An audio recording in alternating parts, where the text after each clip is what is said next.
Để anh trả vô nha. Tấm dưới luôn cho nhanh vậy. Đi. Rồi từ đây nhìn xuống làng dễ thương nha. Nhưng mà nhìn vậy thôi á, để xíu là tới à. I've seen a lot of change, been through a lot of pain. Some things are not the same as they were a year ago. But all will be okay, I move on each and every day. The past is where it stays, way back a year ago. I've changed for the better this time. Vài độ. Nhưng ở đây I thought I would never be fine. I strive just to say I'm alright. And for the first time in a long time I'm alright. I've seen a lot of change, been through a lot of pain.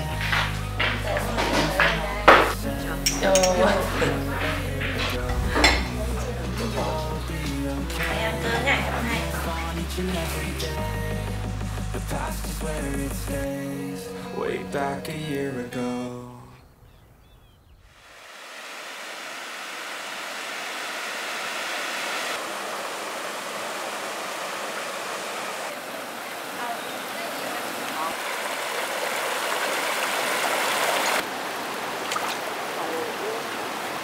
Cái kia bự ra, nguyên cái tảng nó bự luôn. Ừ, cái này là cái dễ được nè. Đó. Chiếc bánh để lên được. Được luôn.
Mẹ ơi, con đi chơi về đây.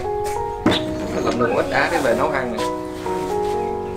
Bây giờ con đi phơi mấy cái đá này cho nó khô ráo, chiều mình nấu ăn. Làm xông hơi, làm đá xông hơi.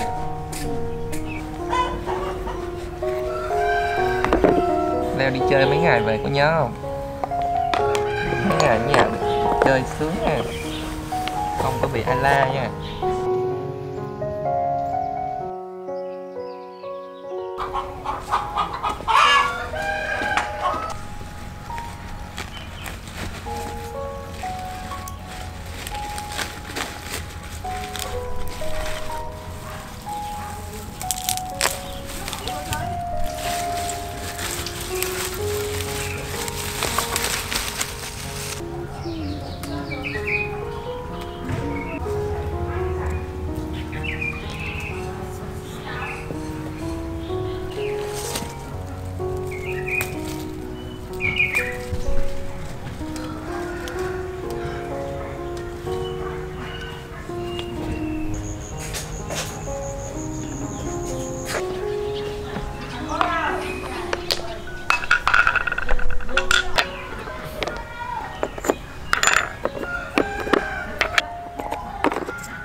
ơi, đang tối thôi, xong rồi.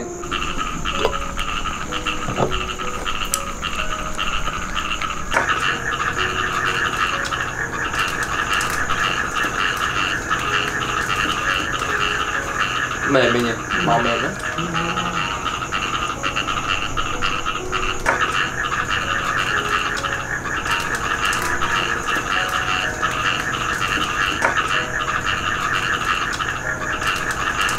Này là bò sông hơi mà. Sao mà bây giờ chấm mắm nêm ăn ngon lắm. Cuốn với lại rau sống với bún ngon lắm.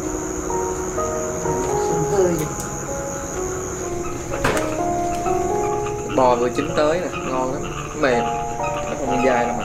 Cái bây giờ nấu đá lên xong rồi bỏ bò vào sông hơi nữa. Món bò sông hơi. Ngon không? Đi ngay mùa người ta thu hoạch măng á, thấy người ta bán măng nhiều lắm. Quên mua.